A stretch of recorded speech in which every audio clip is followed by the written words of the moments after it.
kenalin diri juga.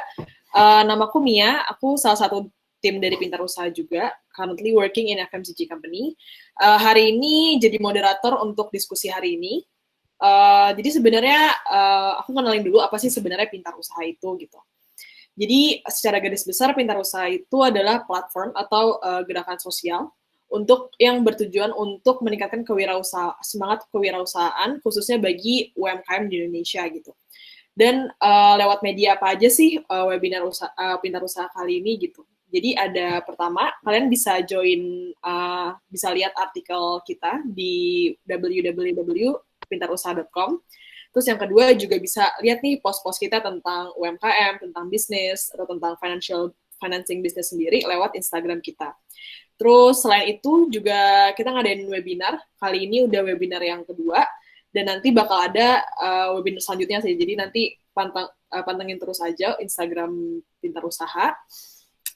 And then selanjutnya aku mau ngejelasin dulu rules of webinar hari ini. Jadi yang pertama, jangan lupa untuk di-mute dulu mic-nya selama webinar berlangsung. Terus kalau misalnya mau lebih enak nih ngeliatnya bisa change layout to spotlight view, ada di bagian kanan bawah, itu bisa diganti. And then next. Nah, selanjutnya, jadi berangkat dari feedback webinar kemarin, jadi kalau misalnya ada pertanyaan, atau along the way nih, aku daripada nanti lupa questionnya apa, tanya sekarang aja deh. Nah, bisa langsung ke Slido, terus masukin Pintar Usaha. Nanti di situ ada questions yang kira-kira mau ditanya. Kalau misalnya questionnya sama, atau mau nambah-nambahin pertanyaan lagi, itu bisa di-like, kasih tanda jempol. Nanti yang paling banyak like-nya itu bakal masuk ke pertanyaan pertama gitu. And then link ini juga bakal ada di chat Google Meet. Jadi nanti jangan lupa cek kalau misalnya mau nanya. Jadi nanti pas Q&A akhir-akhir bisa langsung refer to website Slido sendiri. Oke, next. Oke, jadi kali ini kita kedatangan 2 speaker yang udah berpengalaman di bidang digital marketing. Yang pertama, kalian aku Suma, panggilannya Alia. Mungkin kalian bisa say hi to the audience. Hai semua. Jadi Alia ini seorang marketing enthusiast, sekarang lagi berkarir di L'Oreal, khususnya di digital dan e-commerce brand Kiehl's. Dan Kak Alia juga punya bisnis namanya @safu.id, nanti mungkin bakal lebih diceritain ya gimana bisnisnya sendiri gitu. Terus speaker yang kedua, Kalia Karamina, panggilannya Kalia. Kak Kalia ini itu brand strategist, saat ini sedang menempuh pendidikan di University of College London for master degree. Dan Kak Kalia juga punya experience as a brand strategist in the Ogilvy. Jadi very happy to have those two speakers karena dua-duanya saling lengkapin nih. Kak Kalia bisa ngasih secara strategis, dan Alia juga bisa ngasih secara technical tuh nanti bakal gimana digital marketing di small business gitu. Oke, jadi nanti juga sistemnya adalah nanti aku akan kasih pertanyaan ke Kak Alia dan Kak Alia. Jadi kalau misalnya along the way ada yang mau nanya seputar jawabannya bisa langsung ke Slido gitu. Oke, pertanyaan pertama itu adalah, jadi kan kita tahu kalau misalnya kalian dan Alia tuh udah lama nih di dunia digital marketing gitu. Terus menurut kalian sendiri, dari point of view kalian sendiri, sebenarnya seberapa penting sih digital marketing bagi small business? Mungkin bisa dimulai dari Alia dulu, baru kalian. Oke, halo semua. Tadi udah dikasih brief introduction. Kalau misalkan dari personally menurut aku digital marketing itu salah satu tools yang penting untuk small business and business. But before you use that digital marketing tools, you have to know your target audience first gitu. Nah, menurut aku kenapa sih sebenarnya bisa dibilang penting tadi? Karena Indonesia itu penetrasi internetnya sudah mencapai 175 million and 91% of them is using social media gitu. Jadi bisa dilihat bahwa dengan menggunakan digital marketing or ya internet, social media, you can reach those customers in more of effective and efficient way gitu. Jadi kasarnya dengan menggunakan beberapa tools di digital marketing ini, kamu bisa reach customer yang sangat luas gitu. Walaupun kayak bisa menghilangkan batasan geografis, karena I know for small business kan pasti kalian baru berada di satu tempat misalkan. Cuman to reach more customer you need that kind of exposure gitu kan. Dan itu salah satunya bisa di reach dari digital marketing. Tapi ya digital marketing is one way, ada juga traditional marketing and stuff like that, but I think itu salah satu yang pentingnya juga sih. Terus mungkin menurut aku pribadi, karena aku backgroundnya adalah orang brand, jadi aku emang hari-harinya ngurusin brand. Digital marketing itu salah satu tools yang bisa kamu gunakan untuk get to know your audience dan personally gitu. Dan your audience can get to know your brand personally juga gitu. Kenapa itu menjadi penting? Karena your presence in the online world bikin yang tadi bisa bikin two-way communication dengan si your audience and your target customer ini yang nantinya bisa membuat brand loyalty and brand love towards your brand. Dan menurut aku sih kalau misalkan untuk bisnis ya, it's in the long run itu harus menjadi salah satu your objective or your goal gitu. Jadi nggak cuman yang penting jualannya laku, tapi harus membuat that kind of brand loyalty and brand love towards the brand kayak gitu. Kalau menurut aku itu sih kenapa sih menurut aku bisa penting digunakan untuk growing your business gitu.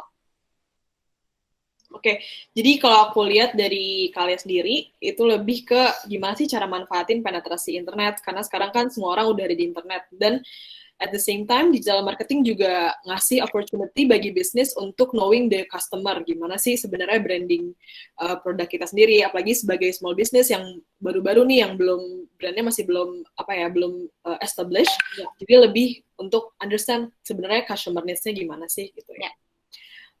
Oke, moving on, kalau menurut kalian sendiri, gimana seberapa penting dan relevan digital marketing bagi small business? Oke, aku say hi dulu ya. Hai semua. Nggak bisa lihat muka-mukanya, tapi I see there 45 people joining. So happy to share. My name is Kalia Karamina. Aku mau coba share pengalaman aku ya dari pengalaman kerja di Ogilvy sebagai brand strategist.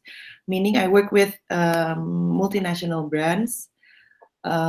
Bidangnya consumer facing goods yang fokus di aktivitas marketing dan advertising-nya.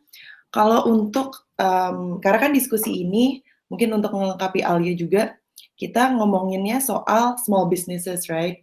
Jadi memang sebenarnya beda approach-nya sama marketing untuk brand multinasional atau brand-brand yang sudah established. Kalau ditanya important and relevant digital marketing for small businesses, I would say it's very important karena why? Because digital presence itu sebenarnya free, ya kan? Semua orang atau semua brand bisa bikin account di social media atau bisa bikin website. I mean, it's not free bikin website, tapi semua orang berhak dan bisa melakukan itu. Dan itu adalah tool yang bisa dibilang paling mudah gitu buat memperkenalkan, as in making people aware of the existence of your business, dan kemudian bikin seperti yang Alia bilang, bikin hubungan, maintain relationship, dan yang terakhir tentunya convert ke sales, itu kan sebenarnya yang penting. Jadi kalau ditanya penting, penting banget, dan again, cari tahu dulu objektifnya small business ini apa nih di digital marketing. Karena kalau misalnya small business-nya pengen ada di digital marketing, tapi berharapnya, oh gue pengen orang convert to my brand atau my jualan gitu. Belum tentu bisa, belum tentu digital marketing is the way. Cuman kalau dibilang digital marketing is the, let's say, the key opening to the first funnel of awareness, yes it is. That's my take sih. Oke, kalau aku simpulin dari kalian sendiri, sebenarnya digital marketing tuh lebih ke gimana sih kita manfaatin orang-orang yang udah ada di internet untuk convert that opportunity into growing our business into sales gitu. Kalau aku lihat kayak sebenarnya gimana sih digital marketing itu lebih ke jalan pertama nih untuk building the awareness to your brand. Okay. Ngomongin tentang awareness to our brand, jadi pertanyaan kedua ini agak nyambung. Sebenarnya untuk skala small business sendiri, apa aja sih alternatif-alternatif yang bisa mereka manfaatin? Secara kalau kita lihat small business kan masih banyak harus improvement sana sini, dan juga at the same time harus masarin brandnya dia. Nah, apa aja sih pilihan-pilihan yang ada dan relatively easy to small business gitu. Siapapun boleh mulai duluan. Aku coba jawab ya. Al, nanti coba lengkapin. Yes. Kita kemarin udah ngobrol-ngobrol aku sama Alia. Jadi kayak menurut kita justru alternatif dari digital marketing tuh banyak banget. And even the context of digital marketing itself itu banyak. Coba kita kalau di-define gitu kayak digital marketing, it's not only about social and display ads yang mungkin kita lebih familiar ya, apalagi kayak millennials atau Gen Z yang sehari-hari di sosial media kita paham banget. Oh, brand atau apapun yang beriklan di social media, meaning they're doing digital marketing. Yes, true, but there are many others tools of digital marketing gitu. Kayak misalnya email marketing atau blog gitu. That includes in digital marketing kan sebenarnya. Cuman ya mungkin kita masih nggak terlalu biasa. Tapi kalau ditanya what are the alternative to invest in digital marketing, for me it's the opposite, yaitu non-digital marketing, meaning it can be event, it can be collaboration sama other brand, it can be offline as in traditional marketing gitu. Jadi itu dia sih kayak menurut aku digital marketing sendiri itu besar banget, luas banget. Apapun yang ada di digital artinya digital marketing. Sementara yang ada di digital tuh bisa jadi konten, bisa jadi memang display ads, bisa jadi apalagi yang tadi aku bilang blogs gitu. Jadi luas banget dan mungkin yang perlu di keep in mind dari orang-orang yang mau memulai atau udah mulai bisnis, small business gitu, is think out of that scope of gue kalau ngiklan harus di Instagram sama Facebook sama YouTube, that's it. Enggak gitu, kayak there are many other channels, dan justru the art of small businesses adalah mereka cari tahu mana channel yang works for them gitu. Gimana Al, ada tambahan? Mungkin aku mau nambahin dikit ya dari pendapatnya Kak Alia. Aku setuju, dan menurutku as a small business you have to pick and choose your battle gitu. Karena kan aku tahu pasti awalnya itu masih banyak hal-hal yang harus dilakukan, dan mungkin ada keterbatasan in terms of budget or in terms of orang yang melakukan kayak gitu. And keterbatasan knowledge itu juga something that's possible. Jadi menurut aku untuk ketika mau nentuin mau menggunakan digital marketing channel or tools yang mana, pertama harus pilih dulu mau yang paid or the free one gitu. Kalau misalkan mau free, pasti kalian tahu kan, kata udah di-mention juga, you can easily sign up an account, bikin create an account di Facebook, Instagram, YouTube, dan website nggak free, tapi maksudnya kayak that your own channel yang harus bisa kalian optimize first kayak gitu. Dari situ baru misalkan kalian mau nentuin untuk yang more paid bisa pakai tadi social media ads, or you can use SEM, search engine, terus like you can use banyak hal kayak gitu loh. Jadi itu harus kalian balik lagi ke channel yang kalian punya tuh apa kayak gitu. Terus misalkan sekarang ini kan juga yang emang sedang dipakai pasti udah pada tahu juga influencer marketing gitu kan. Cuma for influencer marketing ini juga kalian harus ketika ingin menggunakan pasti awalnya harus balik lagi, harus know the objective first gitu. Kalau misalkan objektifnya memang seperti awareness, you can use KOL yang mungkin followersnya lebih banyak gitu. Tapi kalau misalkan tujuannya adalah untuk conversion, kalian bisa pilih yang belum tentu followersnya kayak jumlahnya banyak, nggak sampai ratusan K, or maybe cuma berapa belas K, tapi the engagement is very good and it can convert gitu. Tapi balik lagi harus sesuaiin dengan your target audience as well. Dan salah satu cara juga yang bisa dilakukan menurut aku adalah affiliate marketing gitu. Jadi kamu bisa kerjasama dengan orang, bisa dengan banyak orang gitu, atau dengan KOL ini, and you do the affiliate marketing. Jadi mereka help to sell your products, and yang bisa kamu kasih ke mereka mungkin commission, based on commission, something like that. Itu juga sesuatu yang banyak sekarang aku lihat di small businesses untuk sudah mulai melakukan hal seperti itu, kayak gitu sih. Oke. Jadi kalau aku lihat nih dua-duanya dari Kak Alia sama Alia kita setuju kalau misalnya digital marketing tuh luas banget, dan sebenarnya itu the art of small business sendiri, kayak gimana sih dia nyocokin bisnis objektif dia sama pilihan-pilihan yang ada gitu. And at the same time juga mereka juga harus lihat nih secara cost, gimana sih, apakah gue butuh yang awareness ataukah gue butuh yang langsung convert to sales. Jadi sebenarnya itu justru learning journey-nya small business sendiri untuk tahu mana sih yang cocok sama small business, sama objektif dari small business. Okay, talking about awareness and also converting to sales, kira-kira apa sih tips atau cara apa sih yang paling efektif untuk pakai si alternatif itu gitu? Kayak misalnya kalau misalnya mau awareness, kira-kira pakai alternatif yang digital marketing alternatif yang mana, atau kalau yang mau convert sales itu cocoknya kayak gimana? Menurut kalian sendiri tips and triknya kayak gimana sih, especially untuk small business? Oke, aku coba jawab dulu ya. Pertama, kalau misalkan in terms untuk gimana sih cara biar lebih efektif dan like cost efisien gitu kan.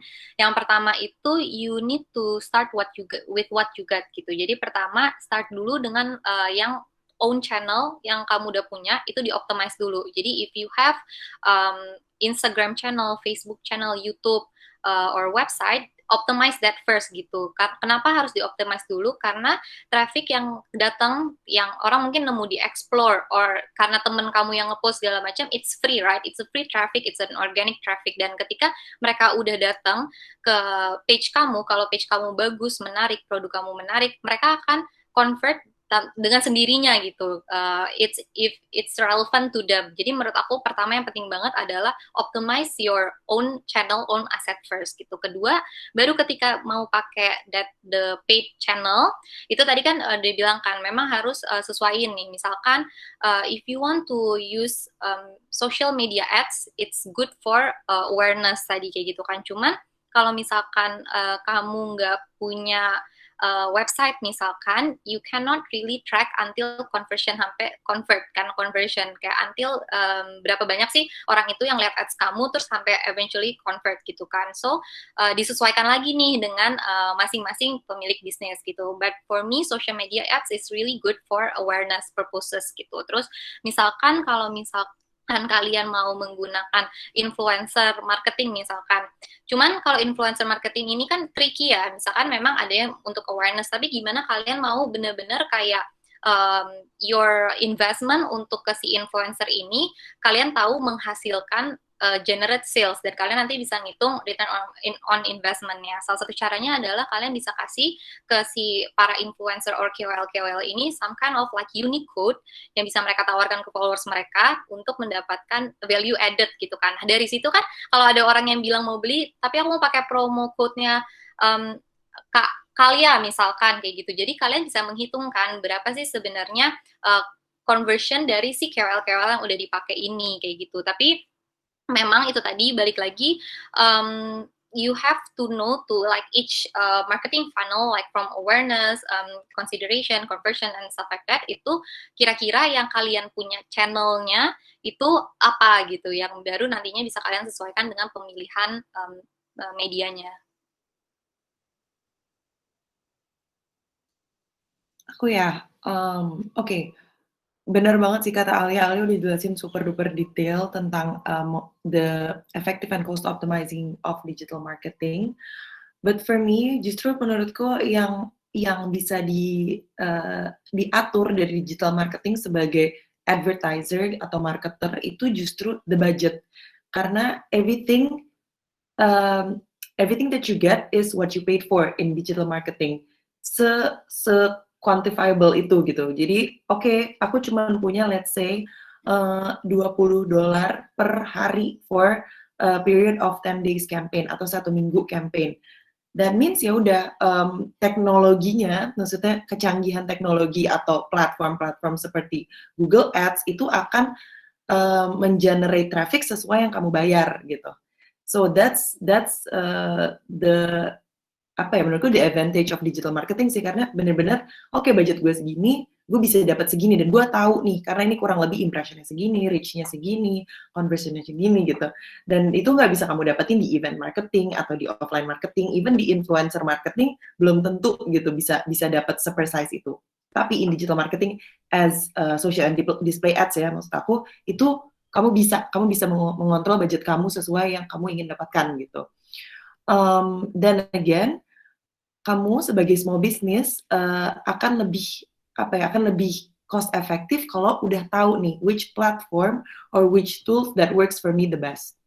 The best untuk brand kamu belum tentu sama brand lainnya yang industrinya sama, belum tentu.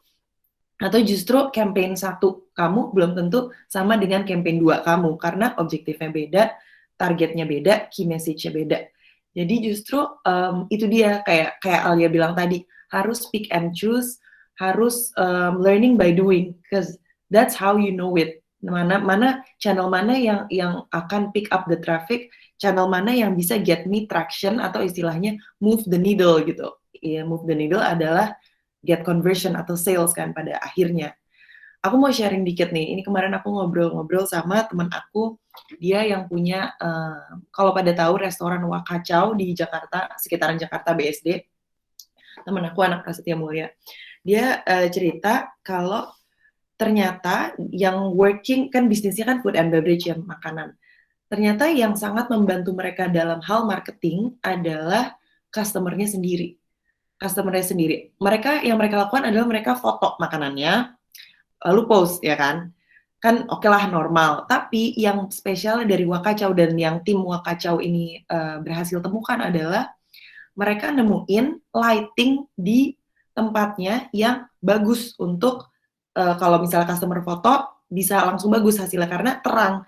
Jadi lampunya itu mereka install di atas, langsung spotlight ke makanannya. Apparently it generates so much free marketing for them sampai akhirnya even mereka sekarang punya branch tuh udah puluhan deh setauku sekitaran Jakarta BSD. Itu mau kata mereka mau gimana pun kecilnya tempatnya, mau bentuknya warung, mau bentuknya kedai, mereka wajib pasang si lampu itu gitu. And for them that's not even digital marketing, right? Tapi hasilnya adalah customer datang foto, upload ke sosial media mereka, and that's digital marketing gitu.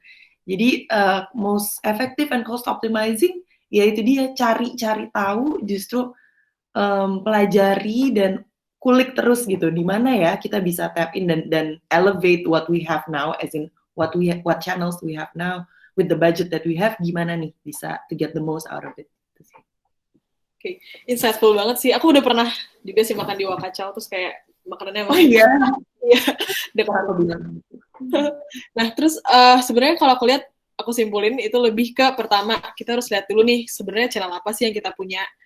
Kayak misalnya tadi bisa lewat microblogging, lewat teman-teman yang kenal kita, terus at the same time kedua bisa juga ternyata bisa dari consumer sendiri untuk earn the awareness dari si consumer kita sendiri.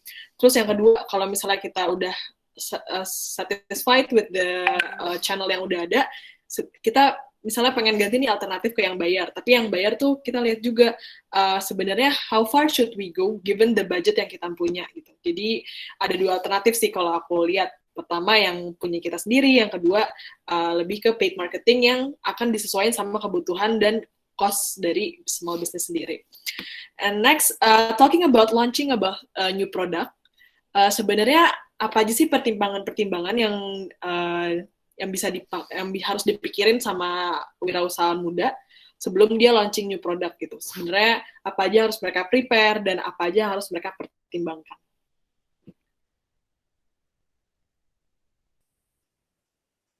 Boleh duluan Al.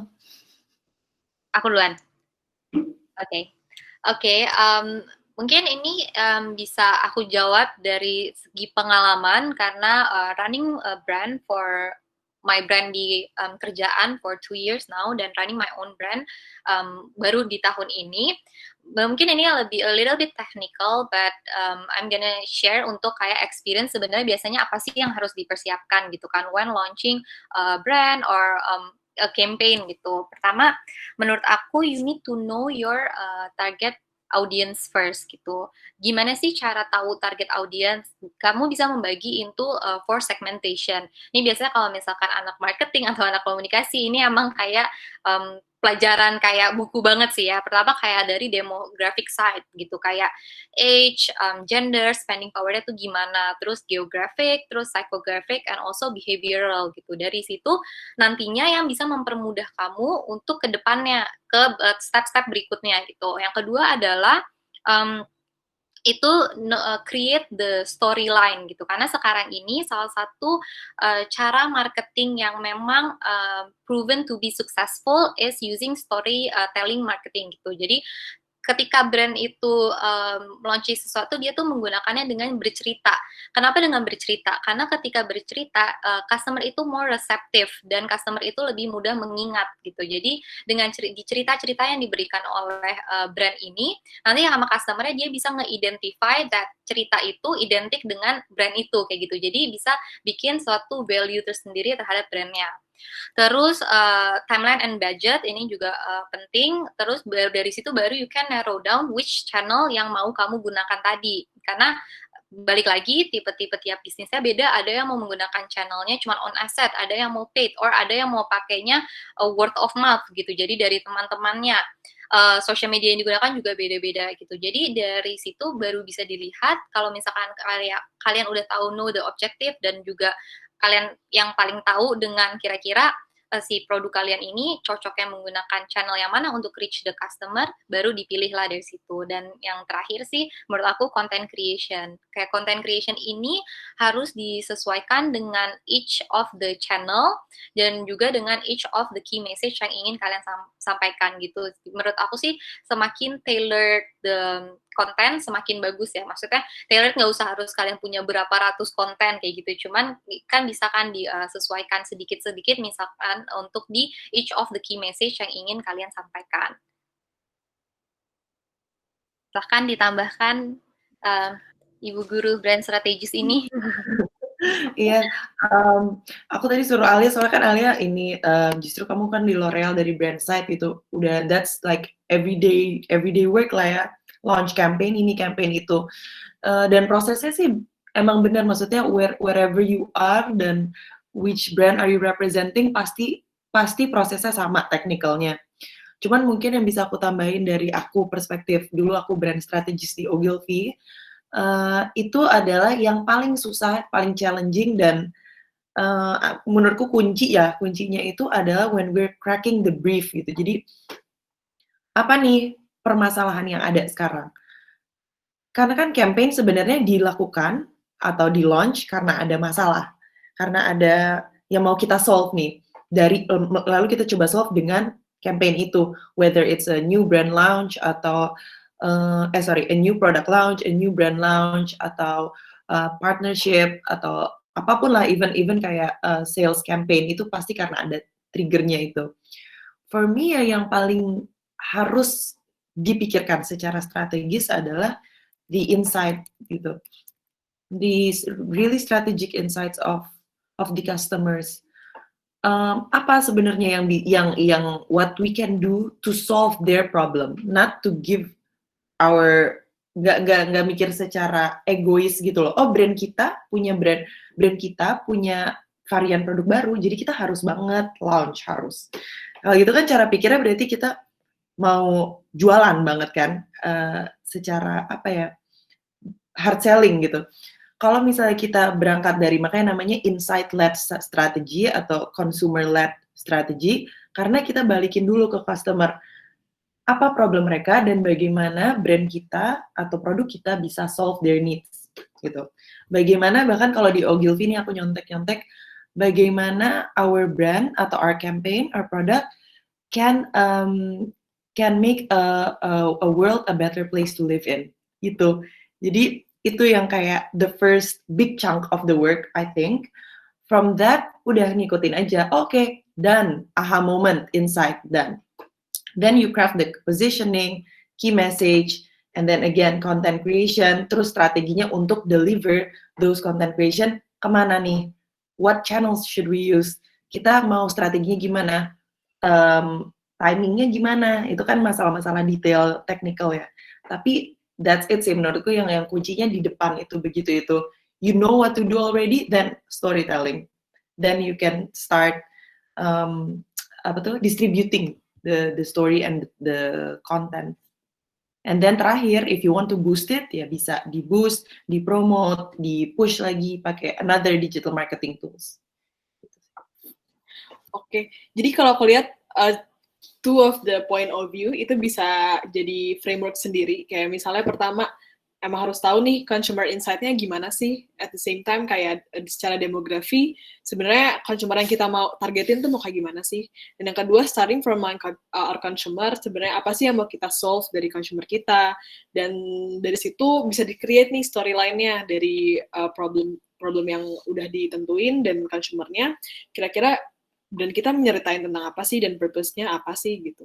Starting from there, ternyata udah harus technical kayak timeline dan channelnya apa, dan at the same time juga harus content creation-nya tuh harus cocok nih sama the first line kayak problemnya apa gitu.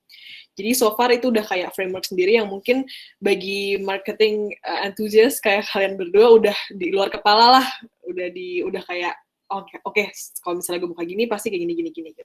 Oke. And the next thing is setelah kita tahu nih ternyata teknikalnya kayak gini dan udah ngejalanin gitu. Sebenarnya tolak ukur apa sih atau kayak gimana how to measure the success of digital marketing campaign, especially untuk small business yang relatively kan tools-nya juga masih terbatas. Sebenarnya gimana sih cara quantify atau tahu digital marketing campaign gue udah sesuai nih sama objektif?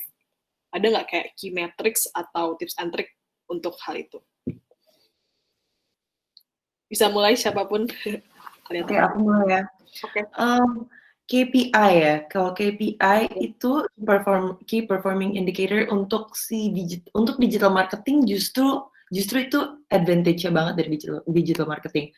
You don't have to pusing-pusing gitu calculate, but they will do it for you. Karena memang it's based on tools kan.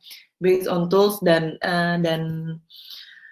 channel-channel kayak Instagram, Facebook, YouTube, segala macam bisa kamu satukan gitu dengan base Google Analytics karena memang semuanya owned by Google gitu. Jadi ya udah once you embed di Google Analytics ke channel-channel itu, then you get it, udah pasti udah langsung dapat reportnya. Yang penting adalah justru make decision dari report itu gitu. Jadi jangan cuma obsessing atau stressing over launch campaign and then you see the numbers, tapi what actually matters is your decision making based on those reports, those numbers. Dan justru those numbers is not to be ignored karena mereka udah bener-bener jelas banget kasih tahu gitu. Oh, yang working ini, yang nggak working ini, yang jam yang working untuk dilihat sama orang jam segini, jam yang enggak yang jam segini. Itu kan semua very detailed ke track gitu. What you can do is to optimize it adalah mengikuti report itu, dan next time launch-nya ya udah you do better dan terus belajar gitu, mana yang bisa masih bisa dimainin lagi. Oke, lama-lama jenuh juga orang dengan channel ini, bisa berubah ke channel lain gitu. Jadi there is no specific KPI sih menurutku. Again, tiap campaign, tiap brand juga objektifnya beda. Ada yang memang pengen campaign ini fokusnya untuk awareness, tapi campaign lain awareness-nya kecil nggak apa-apa, tapi pengennya niche dan convert. Nah, gitu. Itu kan beda lagi. So, before you launch a campaign, itu yang harus dipikirin, end goal gue adalah gue maunya convert. Jadi, nggak usah gue coba-coba, misalnya nggak usah gue terlalu fokus bring this brand to people yang belum tahu brand gue, karena that's not the focus of this campaign. Focus of this campaign adalah gue pengen bikin repetitive buying. Kalau gitu targetnya adalah orang yang memang sudah beli dan mereka mungkin udah lebih engage sama kita, dan itu mungkin dari segi angka lebih sedikit ya dibanding orang yang udah tahu brand kita gitu. Tapi ternyata mereka lah yang akan convert gitu. That means KPI-nya beda sama yang targetnya awareness gitu. Kalau dari aku itu. Oke, kalau dari aku, menurut aku sih emang untuk know the results itu kan penting untuk nantinya kalian melakukan evaluation and nantinya untuk memperbaiki kan untuk di kedepannya di campaign-campaign berikutnya. Nah, kalau emang tadi udah di-mention bahwa key metrics itu sebenarnya banyak dan bisa berbeda tiap channel dan bisa berbeda juga yang dianggap penting oleh satu orang dengan orang yang lainnya kayak gitu. Cuman one of the key things or kayak payungnya yang bisa dipakai itu pertama ROI gitu. ROI itu return on investment itu ngitungnya mudah banget. Itu tinggal your revenue sales dibagi dengan your investment gitu kan. Nah, itu bisa, jadi kalian bisa menentukan, bisa melihat nih semakin kecil ROI-nya berarti performance-nya kurang bagus dan semakin besar ROI-nya berarti performance-nya makin bagus kayak gitu. Itu menurut aku one of the technical indicators that you can use. Terus kalau misalkan tadi aku mention bahwa specific channel punya specific key metrics, misalkan kalau misalkan kayak di own channel kalian sendiri, yang bisa kalian lihat tuh apa sih? Bisa dari numbers or followers, terus bisa dari engagement rate-nya, bisa dari number of likes. Nah, itu semua bisa dilihat kalau misalkan Instagram kalian business profile, itu kalian punya insight-nya. Yang tadi bener banget yang dibilang sama Kalia bahwa dari insight-insight itu yang baru kalian leverage gitu untuk kalian untuk mengambil decision making. Nah, terus misalkan kalian pakai social media ads. Social media ads itu to set up you need to use Facebook Business Manager kan namanya. Nah, Facebook Business Manager ini for Facebook and Instagram. Dan tadi juga di-mention bahwa semua matriksnya tuh udah ada di situ gitu. Semua matriks yang perlu kalian tahu, mulai dari reach, impression, link click, CTR, hingga conversion rate tuh semuanya udah ada di situ gitu. Jadi yang perlu kalian lihat, balik lagi ke toolsnya, kalian manfaatin tools itu, terus kalian sesuaiin dengan your objektif tadi. Misalkan kalau misalkan awareness, menurut aku yang lebih penting dilihat adalah reach and impression. Karena kan kita mau reach orang sebanyak-banyaknya, dilihat orang sebanyak-banyaknya gitu kan. Cuman tadi kalau misalkan your end goal is to convert people, then you need to see the conversion rate gitu. Bisa aja orang yang lihat nggak sebanyak itu, tapi yang convert sampai 10%, let's say kayak gitu kan. Then it's you can say that it's a successful campaign kayak gitu. Jadi harus dilihat per masing-masing channelnya itu dan tadi leverage the tools yang udah ada sekarang yang udah canggih banget. Misalkan kalau kalian mau untuk ads pakai search engine ads kayak SEM itu pakainya AdWords. AdWords itu juga channelnya udah ada semua analytics-nya. You can leverage from that gitu. Jadi nggak usah kalian pusing-pusing sendiri mikir sebenarnya apa sih yang harus dilihat yang harus dicari terus ngitungin sendiri manually gitu. You can use the report, the insight that yang udah ada di channel-channel tadi kayak gitu. Tadi juga di-mention bahwa itu semua bisa di-integrate to one channel called Google Analytics. Kayak kalian tuh kalau mau belajar Google Analytics itu bisa for free. Ada kok bisa di Google aja kayak Google Analytics for beginner or for beginner kalau nggak salah itu tuh diajarin gitu cara pakainya Google Analytics tuh kayak apa, cara baca reportnya tuh kayak apa. Jadi menurut aku for small business you have to work harder untuk mencari that kind of new insight and new learnings juga kayak gitu. Oke. Menarik ya. Bisa dijadiin topik selanjutnya nih Google Analytics nih ya. Jadi kalau aku lihat tuh pertama-tama pasti small business harus tahu nih sebenarnya KPI mereka apa sih. Karena nggak ada kayak spesifik KPI yang ngasih tauin, sementara harus benar-benar lihat nih objektif dari campaign-nya apa sih, itu pertama. Yang kedua itu leverage tools yang udah ada. One of the example yang tadi dijelasin itu Google Analytics. Dan at the same time juga bisa sekalian buat belajar nih small business-nya untuk belajar, ada juga Google Analytics course. Sekarang udah banyak sih course-course gratis yang ngasih tauin gimana sih how it works, the tools, the technicals of Google Analytics gitu. Dan kalau misalnya mau pakai yang sedikit manual, mungkin bisa pakai ROI atau juga bisa juga dengan insight-insight yang dari tools itu sendiri. Kayak tadi udah sempat di-mention ada Facebook Manager, terus di Instagram juga Instagram Business udah ada Instagram Insights anyway. Jadi you have your own business and your own objective in a product campaign gitu. Oke, jadi sekarang kira-kira itu semua pertanyaannya udah di-wrap up.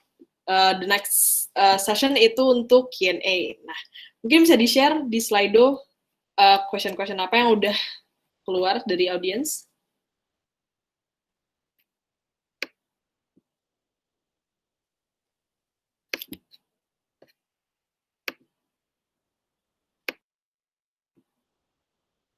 Oke. Wah, banyak ya. Oke, mulai dari yang pertama. Jadi, jadi ini sempat di-mention juga kayaknya sama Kak Kalia di awal-awal tentang email marketing. Sebenarnya yang pertama itu kalau untuk email marketing tuh adakah hukumnya tentang privacy matters in Indonesia? Especially karena kalau aku lihat small business juga bisa nih gather all the email dan juga bisa blatantly kirim-kirim email marketing. Jadi sebenarnya ada nggak sih privacy matters gitu untuk yang berlaku? Ini aku langsung jawab aja. Kita satu-satu gitu ya. Satu-satu aja.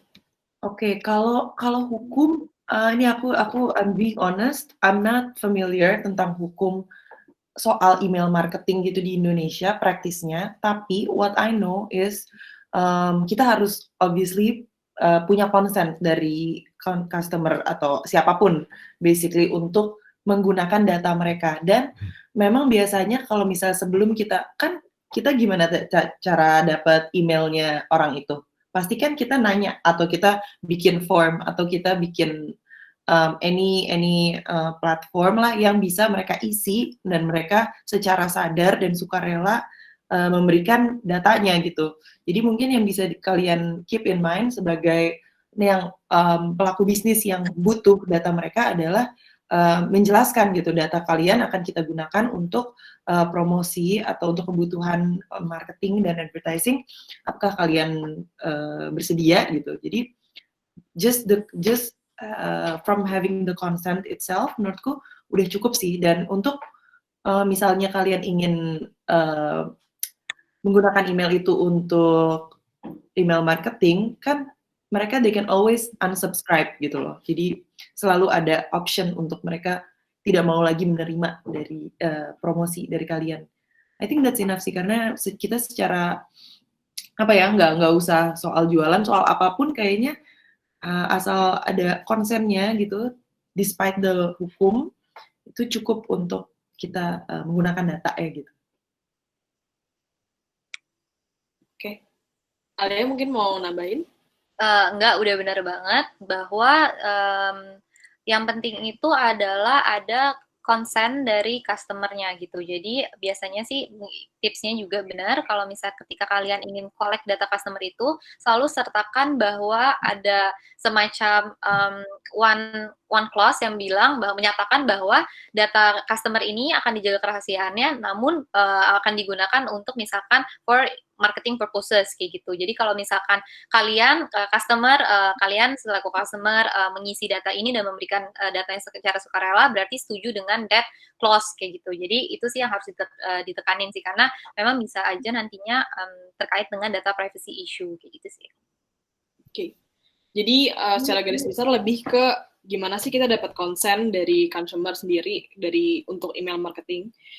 And then pertanyaan yang kedua itu tadi kayaknya udah sempat dijawab sih yang si efek Facebook ads, IG ads. Jadi kita moving on to the next questions. Oke. Jadi pertanyaannya tuh lebih ke kayak relate to Wakacau tadi. Paling interesting nih. Kalau kita online, apa aja yang bisa kita lakuin untuk generate testimoni kayak Wakacau tadi? Jadi mungkin gimana sih cara earn the awareness from the consumer and trust juga? Kalau kita toko online, apa aja yang bisa kita lakukan untuk generate testimoni? Oke, toko online, anything, you can do anything untuk justru be creative. Apa ya yang toko? Aku ini btw nggak tahu ya konteksnya toko online apa. Tapi apapun yang kalian jual kan online itu kan hanya medianya. Apa yang bisa kalian lakukan untuk generate testimoni? Back again to your product kalian nih apa yang kira-kira menariknya sampai orang mau ngomongin gitu. Kalau yang aku tadi referensi Wakacau kan makanan, pasti kalian pengen post sesuatu yang appetizing dong, bagus kelihatannya, dan it helps with lighting gitu, begitu di foto langsung di post.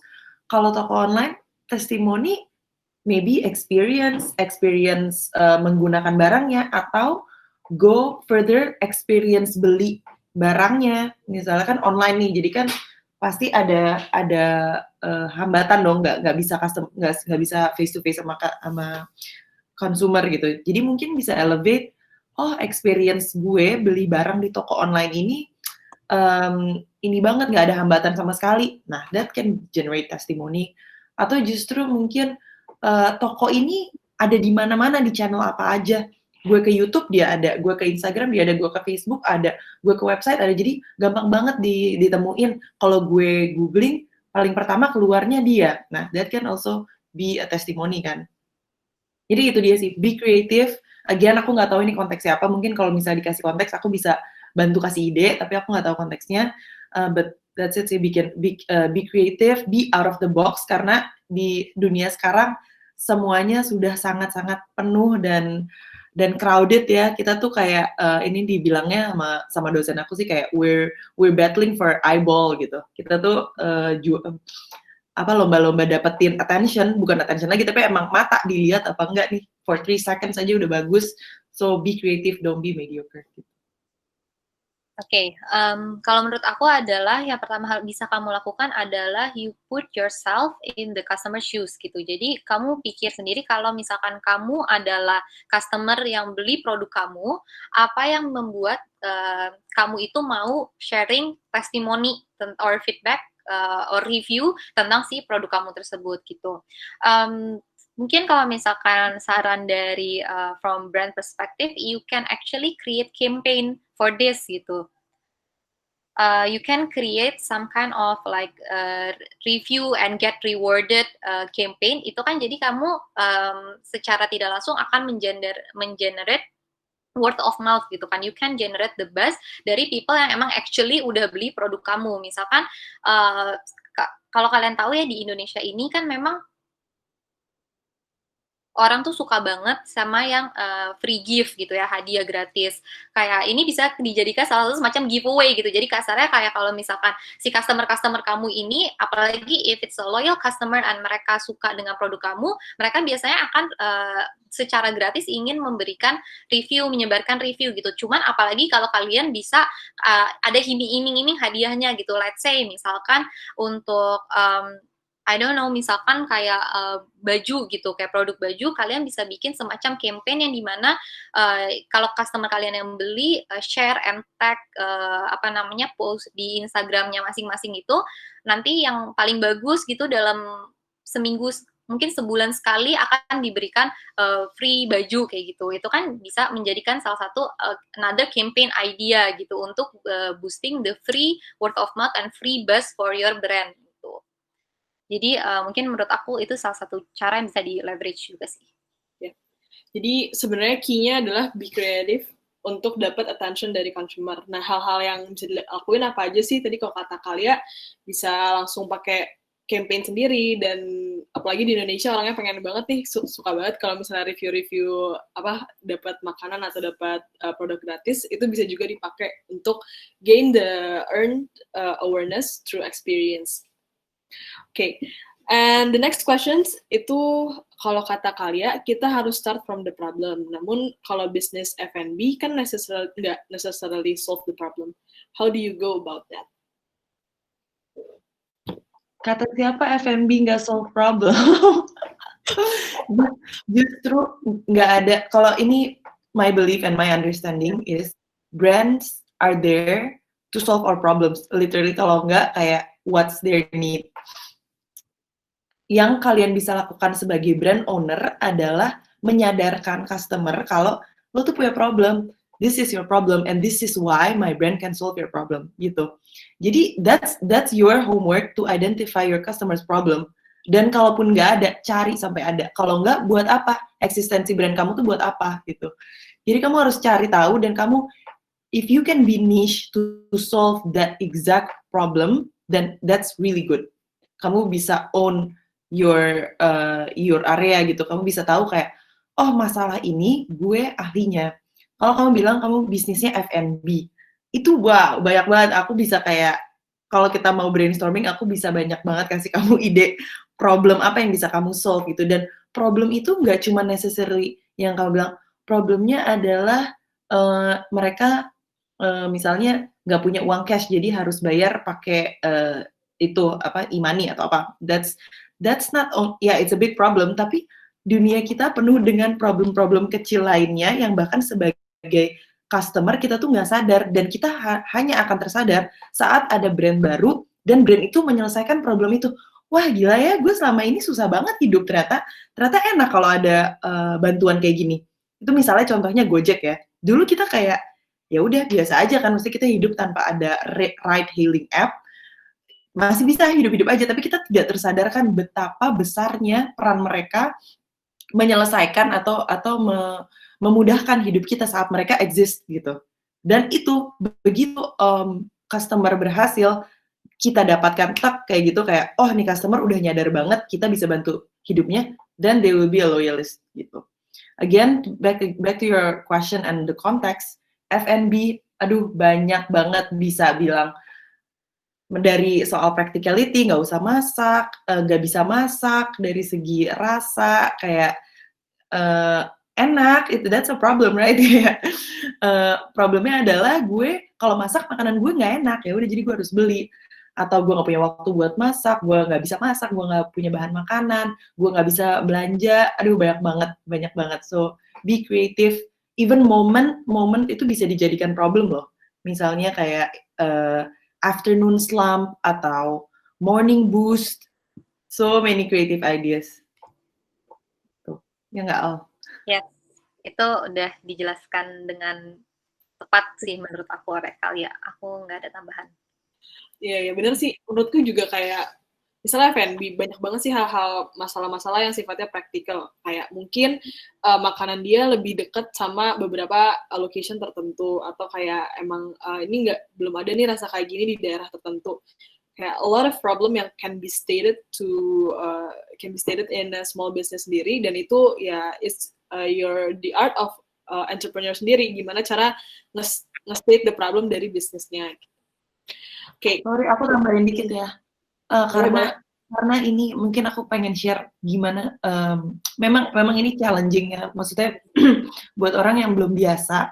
Karena mindsetnya kita harus dilatih gitu loh untuk spotting that problem. Dan it's not fair because all of those big brands and big agencies, they have the entire department for that gitu. I was one of the person working in that department, kan aku bagiannya strategic planning kan di agency Ogilvy gitu.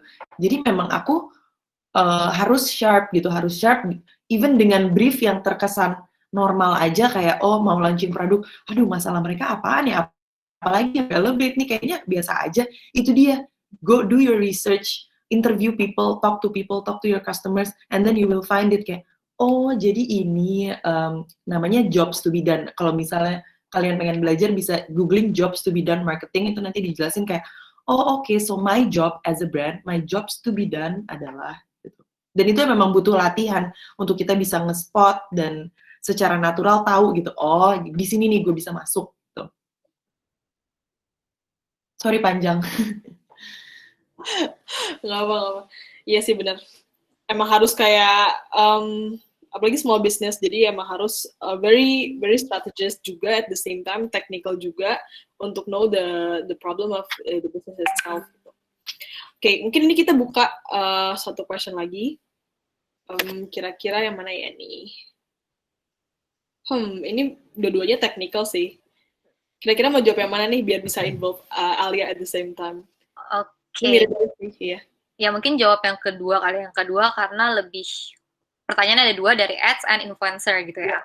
Oke, mungkin ini juga ini quite technical. Kalau misal tadi udah di-mention bahwa kalau misalkan kalian setup an ads itu harus menggunakan back-end-nya si Facebook Business Manager.